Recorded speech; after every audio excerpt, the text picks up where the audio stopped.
สวัสดีครับท่านผู้ชมช่องบ่อทองปากเซชาแนลพี่น้องเอ้ยตอนนี้บ่อทองก็มาอยู่สวนเบญจากิติเนาะพี่น้องยามแรงโอ้ยพี่น้องเบิ่งตึกความสวยความงามนะพี่น้องนักท่องเที่ยวก็หลายเนาะพี่น้องบรรยากาศยามแรงสุดยอดดีๆพี่น้องเอ้ยแต่ว่าโดนเติบบ่อทองบ่ได้มานะพี่น้องเป็นปีแล้วว่าได้มาครั้งนี้ก็เป็นครั้งที่3เนาะพี่น้องเป็นครั้งที่3 โอ้โหแต่ว่านักท่องเที่ยวก็ยังหน้าแน่นยังร้ายคือเก่านะทุกคนเดี๋ยวปะท่องกับสีพาทุกคนไปชมเบิ่งนำกันนะพี่น้องเดี๋ยวปะท่องกับกลับกล้องไปย่างไปเรื่อยๆนะทุกคนว่านักท่องเที่ยวมันสิน้อยสิหลายขนาดไหนนะทุกคนไปนี่พี่น้องบรรยากาศก็ประมาณนี้เนาะยามแรงๆนะทุกคนบรรยากาศยามแรงๆกดปะถกเบิ่งสวนสาธารณะของเมืองไทยนะพี่น้องของประเทศไทยโอ้โหอลังการนะพี่น้องดีใจหลายที่ว่าท่องได้มาเที่ยวมาชมบรรยากาศสวนสาธารณะอยู่ในเมืองไทยเนาะพี่น้องอันนี้อยู่ในกรุงเทพมหานครบ่นะบ่คิดบ่ฝันบ่เชื่อว่ามันสิมีสวนสาธารณะสวนป่าเนาะพี่น้องเป็นป่าแล้วก็เป็นตึกงามๆสวยๆงามๆเบิ่งติพี่น้องอ๋อถูกมือมีแต่ตึกงามๆสวยๆสูงๆทั้งนั้นพี่น้องเอ้ยโอ้โหสุดยอดดีๆนี่อันนี้ก็จะเป็นสระนะพี่น้องเป็นสระน้ำปุ่นนี่เบิ่งตีพี่น้องอันนี้คือสวนสาธารณะเมืองไทยนะทุกคนผู้ใดก็มาได้ผู้ใดก็เที่ยวได้นะทุกคนมาเที่ยวมาชมมานั่งมาเล่นได้ทุกชาติทุกเผ่านะทุกคนโอ้โหดอกไม้ก็งามคนก็หลายปุ่นป้าโถบุตรีพี่น้องทางในสวนป่าอันนี้อยู่ใจกลางเมืองใจกลางเมืองนะทุกคนบ่คิดว่ามันสิมีสวนป่าอยู่ในใจกลางกรุงเทพมหานครนะทุกคน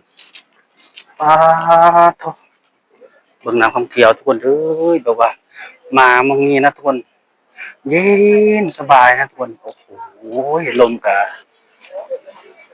ยังมีลมนะก่อนอันนี้ยามแดงๆนะทุกคนประมาณ4 โมงกว่านะตอนนี้ทองยางมาเล่นเนาะพาทุกคนมาชมเบิ่งบรรยากาศสวนสาธารณะสวนป่า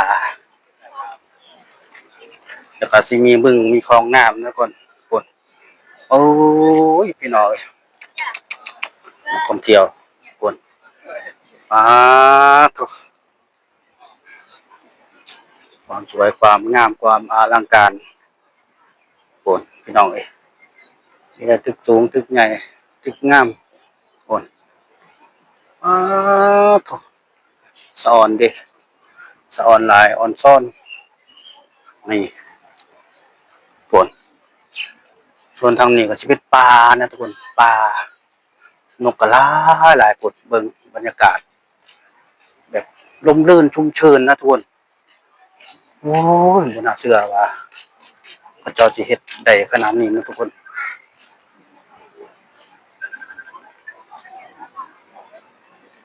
ไปท่านผู้ชมมาทองกสิพาท่านผู้ชม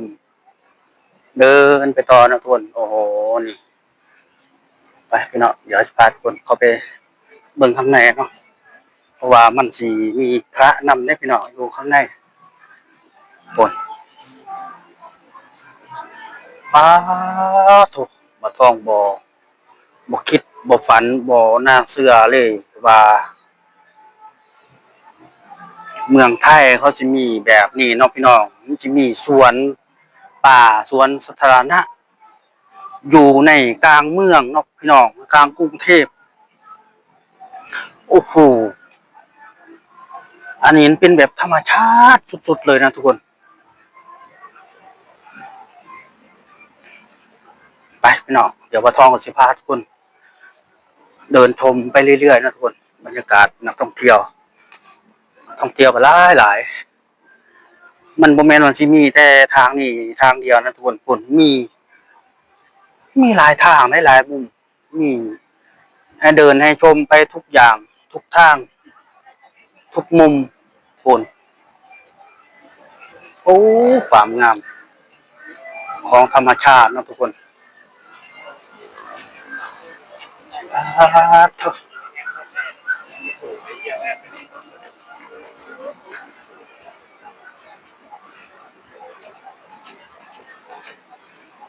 เห็นบ่พี่น้องเพราะว่าเขาเจ้าสิมาปั่นเรือเป็ดเห็นบ่มีเรือเป็ดอันนี้ก็น่าจะเช่าน้ำต้นนั่นน่าจะเช่ามาปั่นหลายลำเด้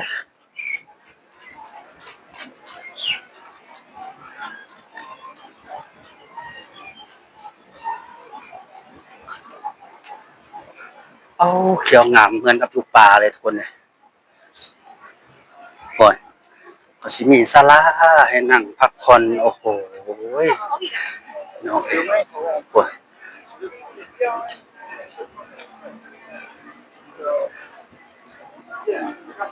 เถอะ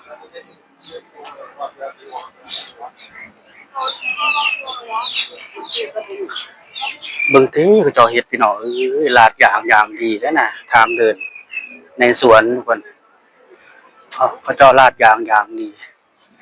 อย่างสวยอย่างงามโอ้โหเบิ่งเขาเจ้าลงทุนเฮ็ดขนาดนี้นะทุกคนเบิ่งติ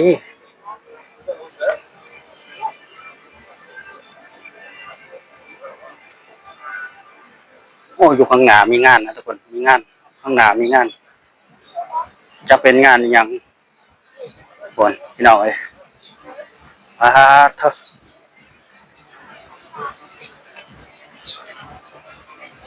สวยงามอลังการพี่น้องนักท่องเที่ยวชาวฝรั่งต่างชาติเต็มเลย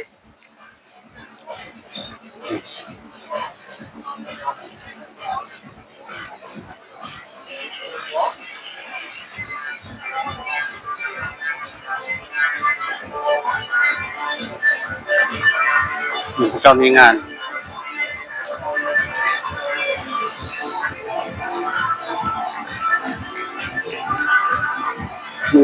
แสดงมายากลเนาะพี่น้อง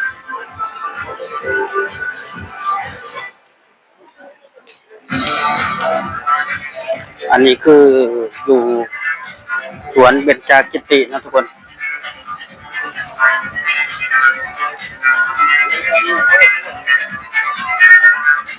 เล่นบรรยากลคนเนี่ยตัวมาท่องสีภูเขาทุกคนมาท่องก็สีเดินมาทางนี้เรื่อยๆนะทุกคน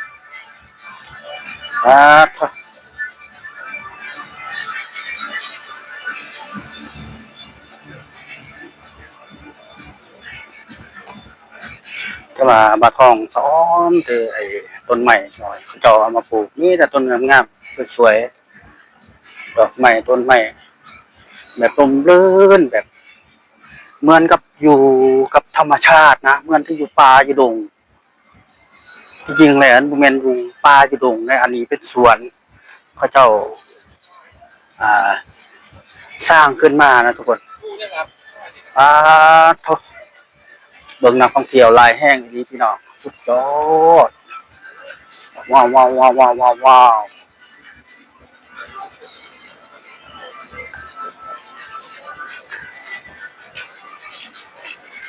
สุดยอดอีพี่น้องโอ้โหแต่มาเห็นแล้วก็อึ้งทุกคนไอ้สุดยอดอีอลังการมากๆเลยนี่คือสวนสาธารณะเมืองไทยเนาะพี่น้องนี่คือเมืองไทยนี่คือประเทศไทยนี่คือไทยแลนด์นะทุกคนโอ้โหสุดยอด